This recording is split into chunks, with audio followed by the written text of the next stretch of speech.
जी अस्सलाम वालेकुम Zeeshan, can you hear me? अस्सलाम वालेकुम Tanveer, yes I can. Okay, चलें मेरे ख्याल है स्टार्ट करते हैं। टाइम इज़ ऑलमोस्ट आपको स्क्रीन विजिबल है? बिल्कुल है। ओके, मैं सिर्फ चेक कर लूँ फेसबुक पे स्ट्रीमिंग का, देन वी कैन स्टार्ट। मेरे ख्याल है लाइव जा रहे हैं जी।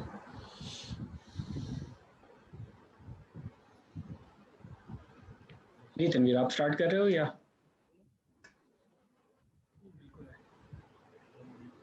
मेरे ख्याल है लाइव जा रहे हैं जी।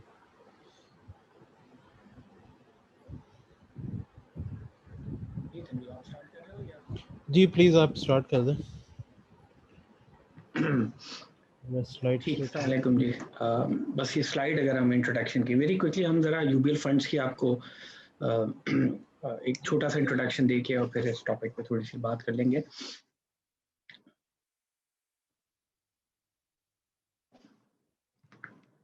जी स्लाइड 3 पे अगर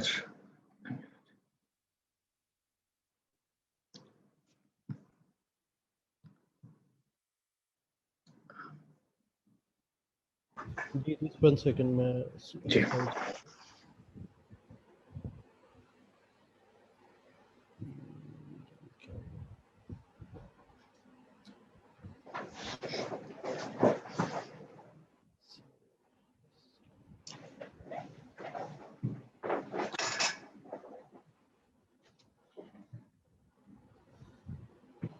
जी जी थैंक यू तनवीर, अस्सलाम वालेकुम जी।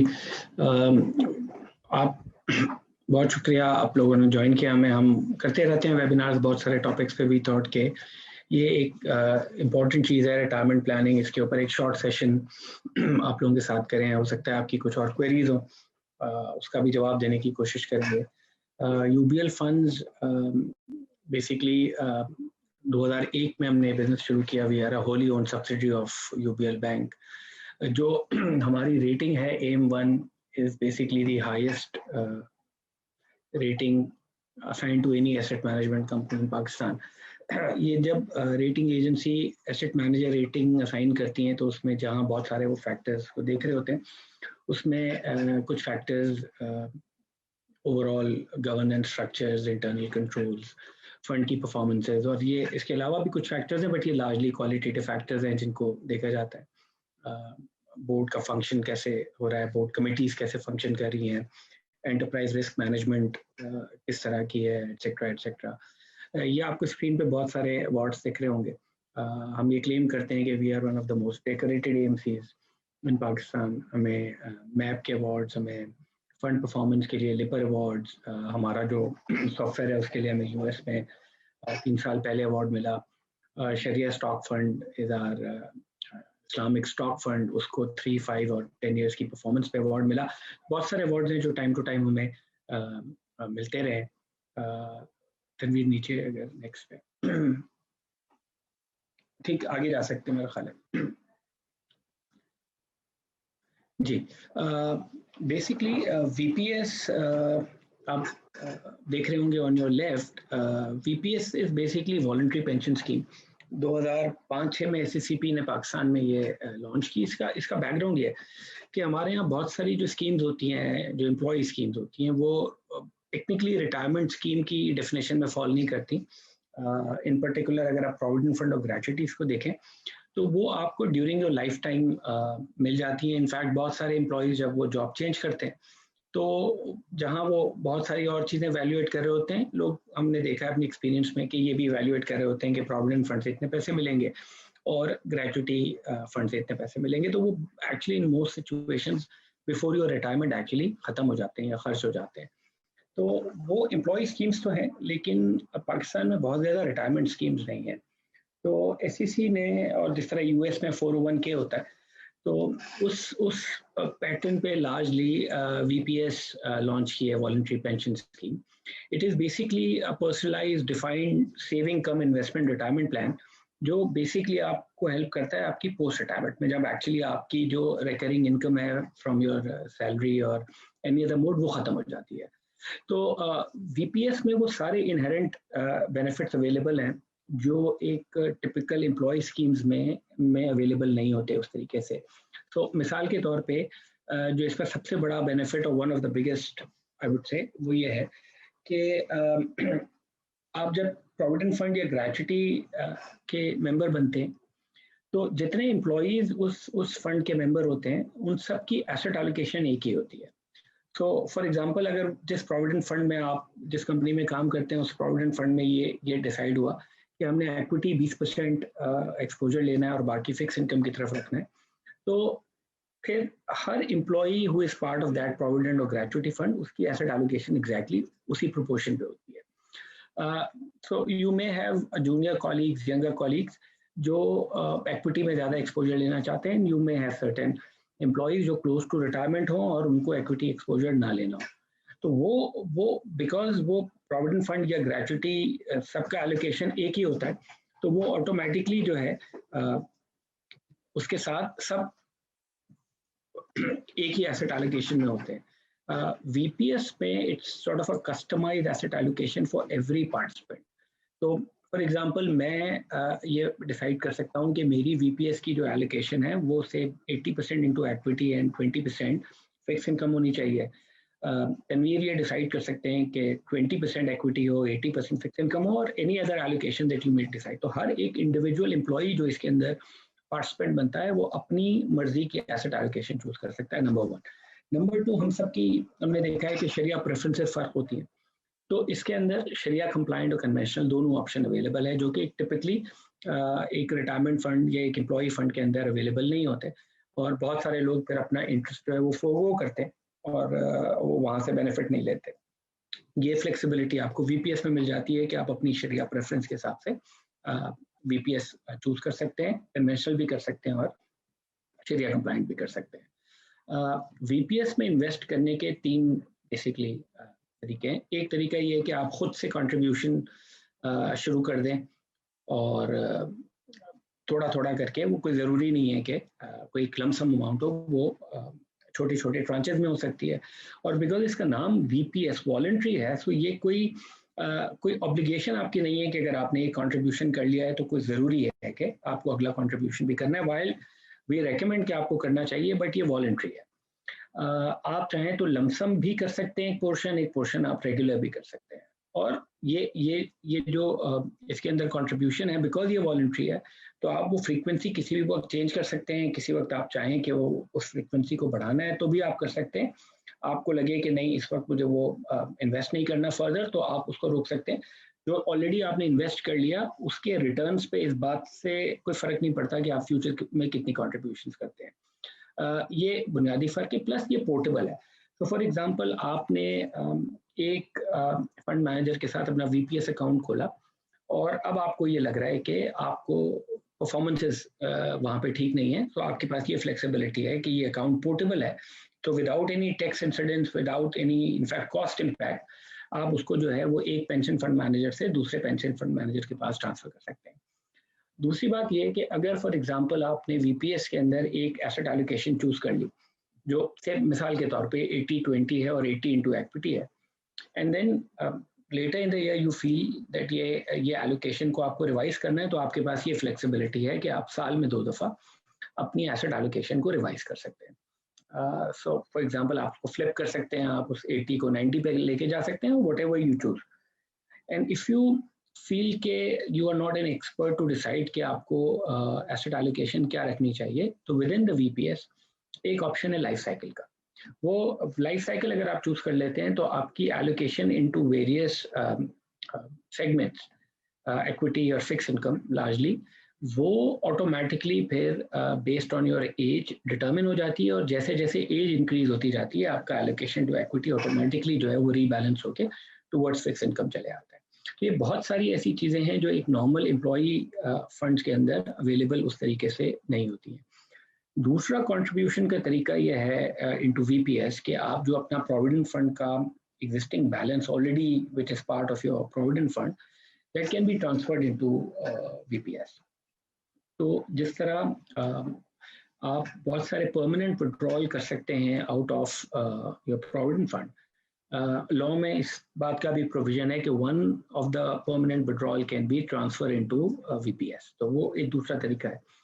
और बहुत सारे एम्प्लॉयर्स ने ये भी किया हुआ है कि उन्होंने अपनी प्रोविडेंट फंड की ट्रस्ट डीड को इस तरह अमेंड कर दिया है कि वहाँ पे वो ये ऑप्शन दे देते हैं अपने एम्प्लॉयज़ को कि वो एम्प्लॉयज़ जब वो डिस्क्रेशन यूज़ कर लेते हैं कि वो अपना जो फ्रेश कंट्रीब्यूशन है इनटू प्रोविडेंट फंड वो उसकी जगह वीपीएस का कंट्रीब्यूशन ले लेते हैं। तो these are 3 ways of contributing to VPS. कोई ज़रूरी नहीं है कि आप एक तरीके से करें। वी हैव गॉट क्लाइंट्स जो मल्टीपल तरीके से भी कंट्रीब्यूट करते हैं, विच मीन्स के अपनी डायरेक्ट कंट्रीब्यूशन भी करते रहते हैं और थ्रू प्रोविडेंट फंड भी ट्रांसफर करते रहते हैं। सो ये बेसिकली एक ब्रीफ बैकग्राउंड है ऑफ वीपीएस। आगे जा सकते हैं। सो जैसे मैंने अभी अर्ज किया कि जो ब्रॉड फीचर्स हैं वीपीएस के, उसमें एक इंडिविजुअलाइज एसेट एलोकेशन है। जैसे हर एम्प्लॉई या हर पार्टिसिपेंट जो है वो अपनी एसेट एलोकेशन चूज कर सकता है, एंड देन जाहिर है डिपेंडिंग अपॉन कि आपने क्या एसेट एलोकेशन चूज की है, आप रिटर्न अकॉर्डिंगली आपकी के पास अपॉर्चुनिटी होती है वो रिटर्न अर्न करने की। पेंशन फंड्स की और म्यूचुअल फंड्स की जो एक ब्यूटी है वो ये है कि हर वो इंडिविजुअल जो इस पूल का पार्ट है उसका रिटर्न परसेंटेज सेम होता है फॉर द सेम पीरियड। यानी रिटर्न किसी का कम या ज़्यादा किसी एक पर्टिकुलर पीरियड का इसलिए नहीं होगा कि ये नहीं हो सकता कि अगर आपने 100 रुपये इन्वेस्ट किए और मैंने 10,000 रुपये इन्वेस्ट किए तो हम दोनों का रिटर्न परसेंटेज फर्क हो, that would be the same regardless of your investment amount. ये जो फैसिलिटी है कि आपका रिटर्न परसेंटेज सेम रहता है और वो इस बात से नहीं डिटर्मिन होता कि आपकी इन्वेस्टमेंट अमाउंट क्या है। ये अपॉर्चुनिटी बहुत कम इन्वेस्टमेंट एवेन्यूज में होती है और म्यूचुअल फंड्स और पेंशन फंड में एग्जैक्टली इसी तरीके से हम ट्रीट करते हैं। पारी पासू का एक कॉन्सेप्ट है, पारी Pasu right of all investors, और वो ये बताता है कि हर एक इंडिविजुअल जो उस ट्रस्ट का पार्ट है उसका रिटर्न परसेंटेज सेम रहेगा और आप इस बात पे उसको पेनलाइज नहीं कर सकते कि उसकी अमाउंट कम है, या किसी और को प्रेफरेंशियल ट्रीटमेंट नहीं दे सकते कि उसकी अमाउंट ज़्यादा है। जैसे मैंने कहा कि आपने एक दफ़ा एसेट एलोकेशन चूज कर ली विदाउट एनी कॉस्ट, आप वो साल में 2 दफ़ा चेंज कर सकते हैं and then it is portable. इसका एलिजिबिलिटी क्राइटेरिया ये है कि anyone who is above the age of 18 years और CNI कॉप है उसके पास, वो इन्वेस्टर हो सकता है इसका। और ये वीपीएस स्पेसिफिकली जो है सिर्फ इंडिविजुअल क्लाइंट्स के लिए जी। And as I said, it's basically your retirement sort of cash flows. So what happens is कि आपने contribute करना शुरू किया और आपको उसको रखना पड़ता है। There is a legal requirement कि आप उसको रखते हैं अपनी रिटायरमेंट एज तक। रिटायरमेंट एज आप खुद चूज करते हैं जो कि which can be any age between 60 and 70। तो मिसाल के तौर पे आपने 60 साल की एज को चूज किया as your retirement age, which can be changed to maybe 62, 63 जो भी आप चाहें जब तक आप काम कर रहे हो, बट द अर्लीस्ट इज 60 और 25 years from the date of your first contribution whatever comes first. So for example अगर किसी ने अभी जॉब शुरू की एट द एज ऑफ 25 और वो कंट्रीब्यूट करता है इनटू वीपीएस, तो वो एक्चुअली 50 years की एज पे रिटायरमेंट को ऑप्ट कर सकता है। तो इट्स 60 years ऑफ एज और 25 years from the date of first contribution whatever comes first. So अगर किसी की एज 58 है तो वो 60 years की रिटायरमेंट एज को ऑप्ट कर सकते हैं यानी within 2 years। So that's the law. Now what are the options available at retirement, और ये आई थिंक वो टाइम है जब आपको कैश फ्लोज की शायद सबसे ज़्यादा ज़रूरत पड़ती है। आपकी जो एक रेगुलर इनकम स्ट्रीम है वो या तो ख़त्म हुई है या कम हो गई है पोस्ट रिटायरमेंट, सो यहाँ पे आपको कैश फ्लोज की ज़रूरत है। तो आप रिटायरमेंट की एज के ऊपर whatever your balance available balance at the date of retirement उसका 50% बैलेंस जो है वो एज अ लमसम विड्रॉ कर सकते हैं विच इज टैक्स फ्री, और रिमेनिंग 50% की आपकी एक एन्युटी शुरू हो जाती है जो आपको ओवर 10 years पे हो जाती है। आप चाहें तो एन्युटी 10 years से ज़्यादा की भी ले सकते हैं, बट फॉर सिंप्लिसिटी में ये 10 years का आप एक एन्युटी प्लान ले लेते हैं। तो मिसाल के तौर पे आप जिस दिन रिटायर हुए एट द एज ऑफ 60, आपका वीपीएस का बैलेंस फॉर एग्जांपल 100,000 था, जिसमें आपके सारे कंट्रीब्यूशन और प्रॉफिट्स जो अर्न हुए होंगे वो ऐड होके 100 रुपये अगर बैलेंस था, तो 50 रुपये आप on the date of retirement lump sum tax free निकाल लेते हैं, और जो रिमेनिंग 50 है उसकी आप एक 10 year की एन्युटी ले लेते हैं जिसमें आपको मंथली पेमेंट होना शुरू हो जाती है। तो जब तक वो एन्युटी में आपकी इन्वेस्टमेंट रहती है ओवर 10 ईयर्स, तो जो आपका बैलेंस है उसके ऊपर भी आपको प्रॉफिट जो है वो मिलता रहता है। कभी और इवेंचुअलिटीज होती हैं बहुत सारी, आपको बिफोर रिटायरमेंट पैसे की जरूरत पड़ जाए तो आप विड्रॉ तो कर सकते हैं, बट उसके ऊपर एक टैक्स की पेनल्टी है, और वो ये है कि अगर आपने फॉर एग्जांपल बिफोर रिटायरमेंट 100 रुपये विड्रॉ कर लिया, तो जो लास्ट 3 ईयर्स का आपका एवरेज रेट ऑफ टैक्स था 10% है, 8 है, 12 है, जो भी है, उस पर एक विदहोल्डिंग टैक्स डिडक्ट हो जाता है। और उसकी वजह यह है कि जब आप वीपीएस में कंट्रीब्यूट करते हैं तो आपको जिस साल आप कंट्रीब्यूट करते हैं उस साल टैक्स रिबेट मिलता है, और वो tax rebate is basically an instant reduction in your tax payable जो आप सैलरी पे पे करते हैं। So government ने to incentivize people and to encourage them to invest in VPS, ये कहा है कि जिस साल आप कंट्रीब्यूट करें और आप 20% ऑफ योर इनकम तक कंट्रीब्यूट कर सकते हैं, तो अगर किसी की इनकम 10 मिलियन रुपए है तो वो हर साल 20 लाख रुपए कंट्रीब्यूट कर सकता है इनटू VPS, तो उस 20 लाख रुपए के ऊपर आपको एक टैक्स क्रेडिट मिल जाता है इंस्टेंटली। साथ ही कंडीशन उन्होंने ये रखी है कि because you have claim tax rebate, तो you need to hold this investment till the age 60 years और रिटायरमेंट एज जो भी आपने चूज किया, उससे पहले अगर आप विड्रॉ करते हैं तो फिर आपको ये टैक्स रीपे करना पड़ता है with a slightly different formula, और वो फार्मूला ये है कि लास्ट 3 ईयर्स का जो आपका एवरेज रेट ऑफ टैक्स है उसके ऊपर आपको एक विदहोल्डिंग टैक्स पे करना पड़ता है। So upfront contribution is entitled for tax rebate, और अगर आप उसको होल्ड कर लेते हैं till retirement, so then your entire income post retirement along with the withdrawal, जो चाहे लमसम हो चाहे वो एन्युटी की फॉर्म में, वो सारा टैक्स फ्री हो जाता है। आगे जा सकते हैं मेरे ख्याल से। अच्छा, यही बात हमने कर ली। हम यूबीएल फंड्स का जो वीपीएस है, अभी हम आपको परफॉर्मेंस भी दिखाते हैं, बट उसमें आपको ब्रॉडली स्पीकिंग मैं से बता देता हूँ कि फ्री लाइफ तकाफुल भी मिल जाता है। तो जितनी आपकी इन्वेस्टमेंट वैल्यू है उसके इक्विवेलेंट जो है वो आपको, तो मिसाल के तौर पे अगर आपने 10 लाख रुपए का आपका बैलेंस है इनटू वीपीएस, तो आपको 10 लाख रुपए की एक लाइफ इंश्योरेंस या तकाफुल कवरेज मिल जाती है। तो मैक्सिमम उसका कैप है दैट इज 5 मिलियन रुपीज। तो अगर किसी की इन्वेस्टमेंट जो है वो 50 लाख रुपए से ज्यादा है तो उसको जो लाइफ तकाफुल मिलेगा वो 50 लाख रुपए तक का मिलेगा। And then specialised income payment plan, ये हमने बात कर लिए थे।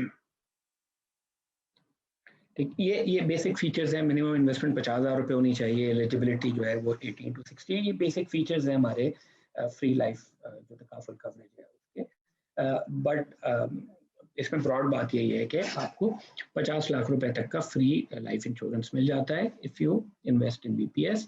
और इसका फॉर्मूला ये है कि 1:1 है, तो जितने रुपए का आपका बैलेंस है टू दैट एक्सटेंट जो है आपको लाइफ तकाफुल मिल जाता है। आगे जा सकते हैं तनवीर।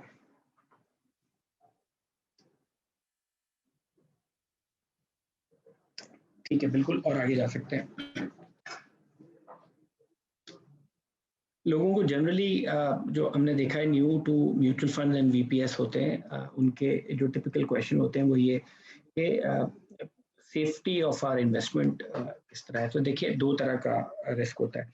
एक, आप जिस एसेट क्लास में जा रहे हैं उसके अपने इनहेरेंट रिस्क होंगे। तो for example if you decide to invest in equity sub fund of VPS, तो ज़ाहिर है equity is a high risk product, high risk high return product होती है। ज़ाहिर है उसमें नुकसान का भी अंदेशा है और उसमें प्रोबेबिलिटी कि आपका मुनाफा कंपेयर टू फिक्स इनकम ज़्यादा हो सकता है। एक और जो प्रोटेक्शन इसके अंदर है वो ये है कि जितने भी एसेट्स फंड के होते हैं, VPS के या म्यूचुअल फंड्स के, they are held in the name of the trustee, और CDC सेंट्रल डिपॉजिटरी कंपनी जो है वो हमारा ट्रस्टी है। तो जितने भी फंड के एसेट्स होंगे उसका जो लीगल टाइटल है वो CDC के नाम पे होता है। और ज़ाहिर है पूरी कैपिटल मार्केट अगर आप देखें तो जितने भी आपकी लिस्टेड कंपनीज हैं वो भी सारी उनके शेयर्स भी हेल्ड करता है CDC। एग्जैक्टली उस तरीके से हमारे जो फंड्स हैं उसके भी एसेट्स जो है वो CDC के नाम के ऊपर होते हैं। जी तनवीर, आगे थोड़ा सा ये आप कुछ बताना चाह रहे हैं इस पे तनवीर?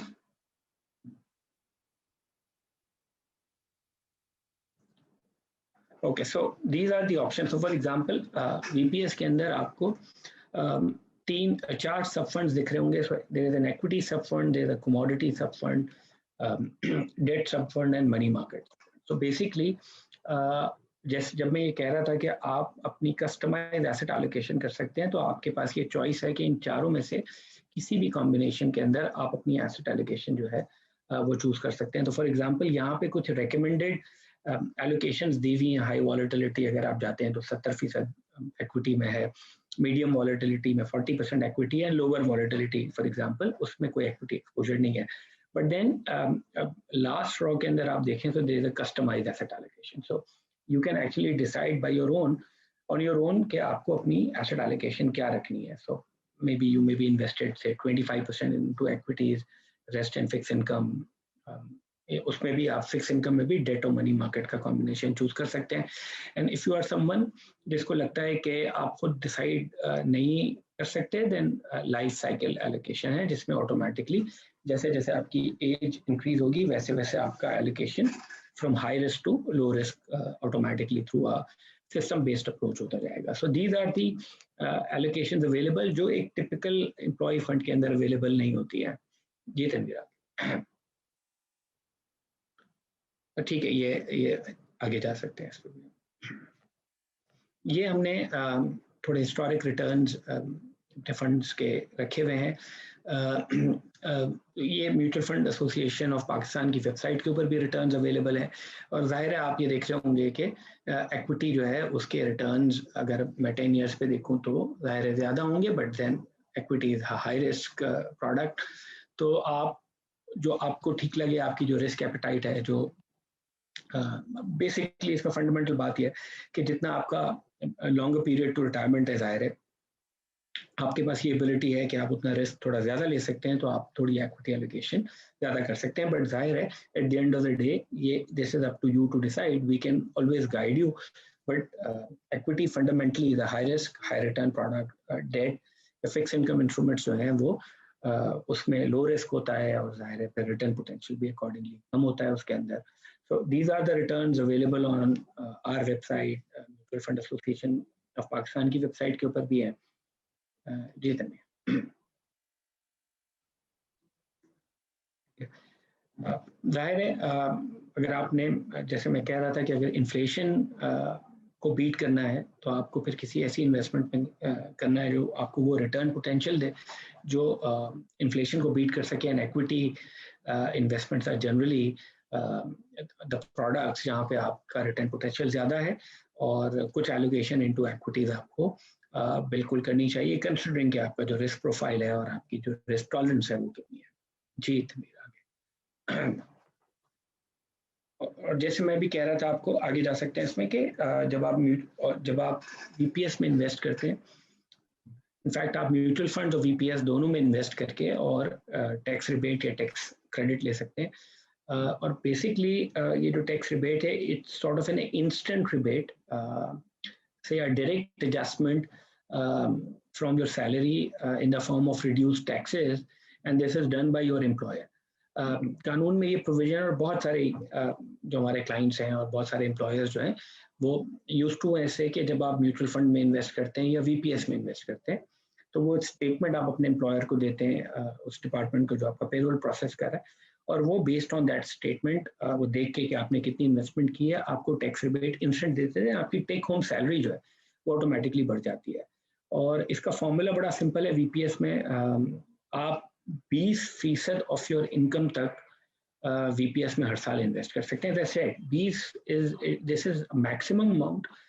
कोई ज़रूरी नहीं कि आपने एक साल अगर इन्वेस्ट किया है तो आप अगले साल भी करें, या कोई ज़रूरी नहीं है कि आप पूरा 20 करें, आप 10% भी कर सकते हैं। बट लॉ आपको अलाउ करता है कि आप अपनी इनकम का 20% जो है वो वीपीएस में टैक्स रिबेट के लिए इन्वेस्ट कर सकते हैं। तो मिसाल के तौर पे अगर आपकी इनकम 5 मिलियन रुपीज़ है एनुअल, तो आप उसका 20% विच इज़ 1 मिलियन रुपीज़ वो इन्वेस्ट कर सकते हैं, और जितना भी आपका सैलरी का टैक्स पूरे साल का बनता है वो 20% से कम हो जाएगा इंस्टेंटली, और आपकी जो टेक होम सैलरी वो बढ़ जाएगी। और ये एडजस्टमेंट जैसे मैंने कहा कि आपके एम्प्लॉयर खुद ही कर देंगे आपको बेस्ड ऑन द सर्टिफिकेट और स्टेटमेंट जो हम आपको प्रोवाइड करेंगे। तनवीर कुछ एग्जांपल्स भी हम दे सकते हैं आगे अगर है। नेक्स्ट पे होगा वो।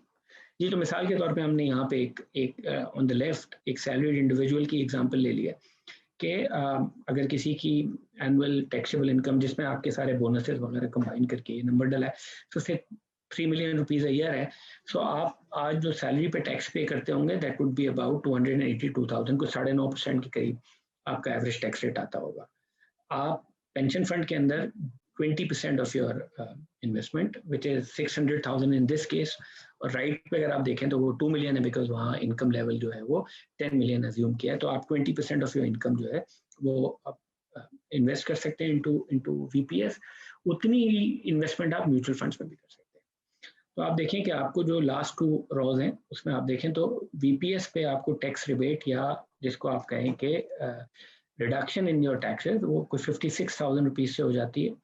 तो इंस्टेड ऑफ पेइंग 282,500 टैक्स, आप अपनी सैलरी पे 56,000 रुपए का टैक्स सेव कर लेंगे और वो आपके एम्प्लॉयर आपको एडजस्ट कर देंगे। इतनी अमाउंट अगर आप म्यूचुअल फंड में करें तो आपको उतना ही टैक्स रिबेट मिल जाएगा। द ओनली डिफरेंस है कि म्यूचुअल फंड में जो मैक्सिमम रुपी वैल्यू है इन्वेस्टमेंट की फॉर टैक्स पर्पसेस और tax rebate purposes, that is 2 million rupees. तो या 20% ऑफ योर इनकम और 2 million whichever is lower.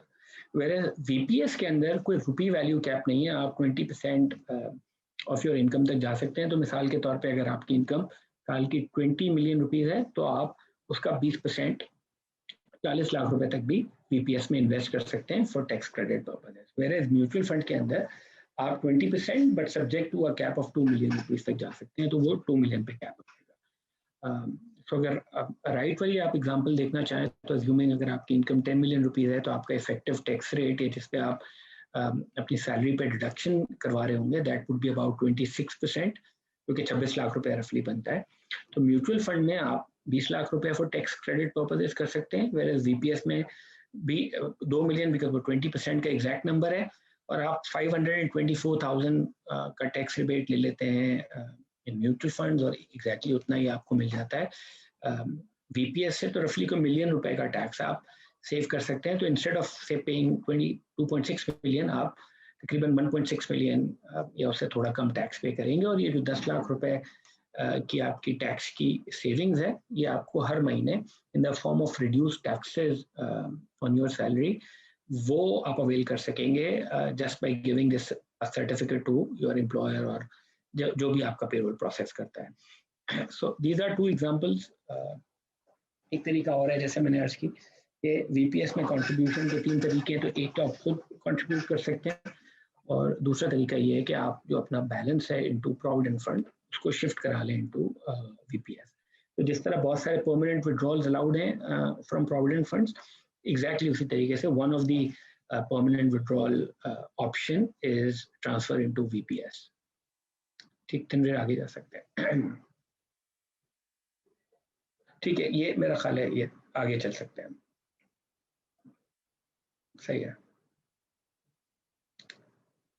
So basically simple documentation है, you just need to fill an account opening form, basic KYC documentation है वो आपने provide करनी है, और उसके बाद जो है वो आपका जो कंट्रीब्यूशन मेथड है वो तो आप रेगुलर भी कर सकते हैं, लमसम भी करते हैं। दोनों तरह के एक्सपीरियंसेस हमने किया है। कुछ लोग हैं जो हर महीने या हर क्वार्टर पे इन्वेस्ट करते हैं, और कुछ लोग जो है वो वेट करते हैं ऐसे बोनसेस का, और जब बोनसेस आते हैं तो उस वक्त लमसम इन्वेस्टमेंट कर देते हैं into mutual funds and pension funds. So whatever suits you, दोनों भी कर सकते हैं, दोनों का कॉम्बिनेशन भी हो सकता है, इन दोनों में से कोई एक। As I said it's voluntary. So अगर आपने एक महीने कर लिए है तो कोई ज़रूरी नहीं है कि आप वो अगले महीने आपको दोबारा करनी हो। वाइल जैसे मैंने कहा कि हम इनकरेज करते हैं कि आप कीजिए, लेकिन eight the end of the day ये टोटल डिस्क्रेशन जो है वो आपका है। जी तनवीर, आप बताएंगे इस पे तनवीर या मैं तो एक हमने बस एक सर्विस रिसेंटली शुरू की है फॉर आवर क्लाइंट्स। पीछे अगर आप जाइएगा it's a WhatsApp sort of self service. ये नंबर आपको स्क्रीन पे दिख रहा होगा 034082538663। आप इस नंबर को सेव करें, इसके बाद हाई लिख के मैसेज कर दें, और उसके बाद फिर ये ऑटोमेटिकली अभी इसमें कुछ बेसिक सर्विसेज हमने ऐड किए हैं। तो अगर आपको अपना टैक्स क्रेडिट का सर्टिफिकेट स्टेटमेंट वगैरह चाहिए तो आपको ना हमें कॉल करने की ज़रूरत है ना कुछ, बस आप व्हाट्सएप के थ्रू खुद ही जनरेट कर सकते हैं।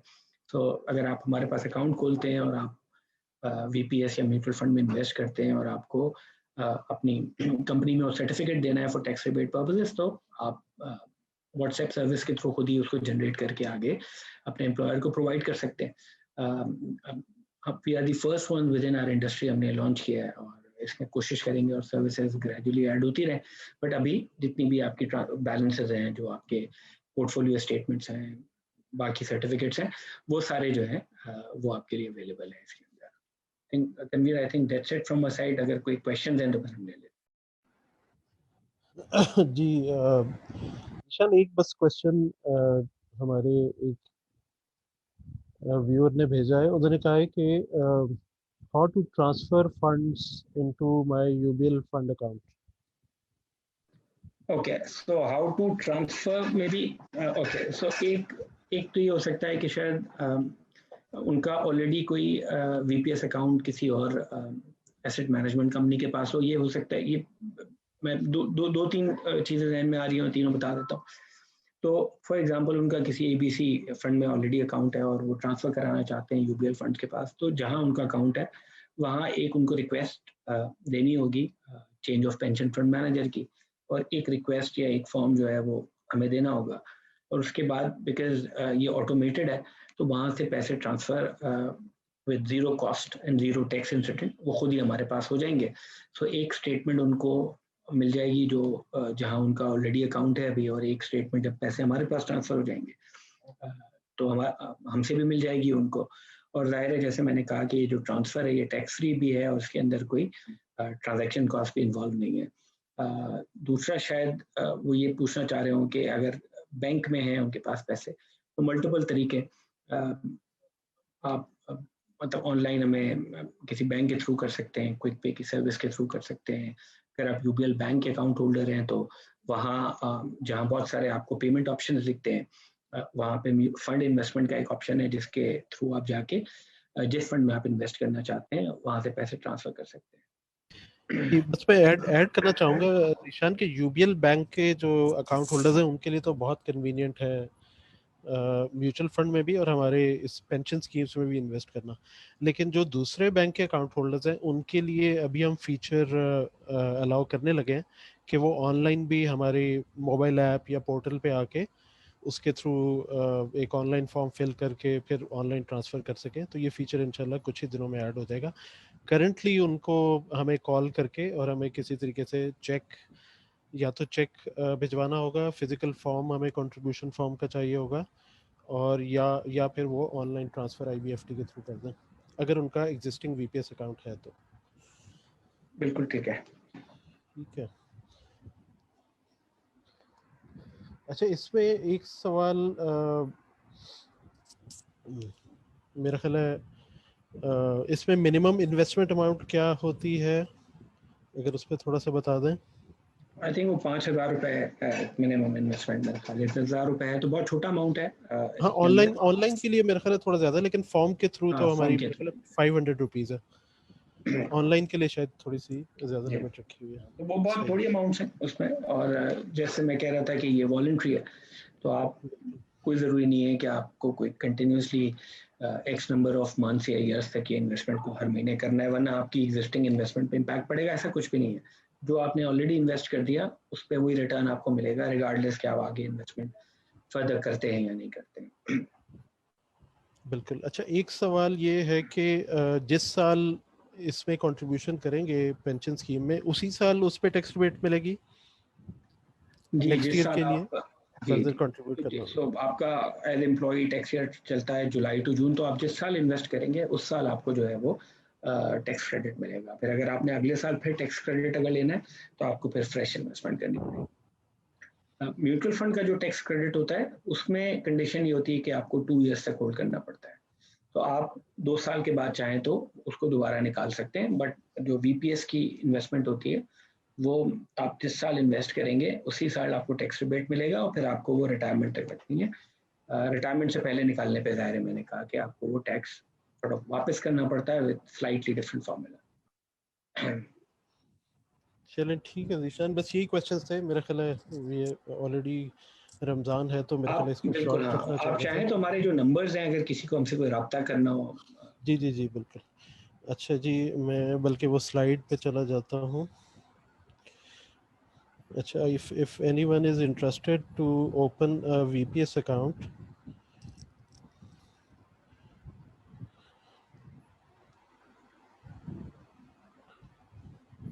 जी, तो हमारे नंबर, हमारा टोल फ्री नंबर है 0800 000 026। You can SMS invest to 8258, या आप VPS लिख के भी 8258 पे SMS कर सकते हैं। इसके अलावा हमारी वेबसाइट पे आके आप एक छोटा सा फॉर्म फिल कर सकते हैं इफ़ यू आर इंटरेस्टेड। उसमें अपना ईमेल, अपना फ़ोन नंबर मेंशन कर सकते हैं, और हमारी टीम जो है चंद ही दिनों में जल्द अज जल्द आपसे रब्ता करके और फिर आपसे डॉक्यूमेंटेशन वगैरह फिल करवा के और आपका अकाउंट खुलवाने की पूरी जो है प्रोसेस मुकम्मल कर लेगी। तो ये तरीके हैं। बाकी हमारे फेसबुक पेज है smart savings with UBL funds. इसी तरह हमारी जो इस्लामिक सीरीज़ है अलमीन फंड्स के नाम से है, उसका सेपरेट फेसबुक पेज भी है, उसकी वेबसाइट भी सेपरेट है, और alaminfunds.com.pk, आप वहाँ भी विज़िट करके फॉर्म फिल कर सकते हैं। और अलमीन के अगर आप नंबर्स पे कॉल करना चाहें तो उसकी टोल फ्री नंबर है 0800 26 336, 0800 26 336। और यूबीएल फंड्स के लिए टोल फ्री है 0800 000 026। अगर पाकिस्तान से बाहर हमारे कोई पाकिस्तानी भाई बैठे हैं तो वो हमें वेबसाइट पे आके फॉर्म फिल कर सकते हैं, क्योंकि उनके लिए हो सकता है SMS करना मुश्किल हो।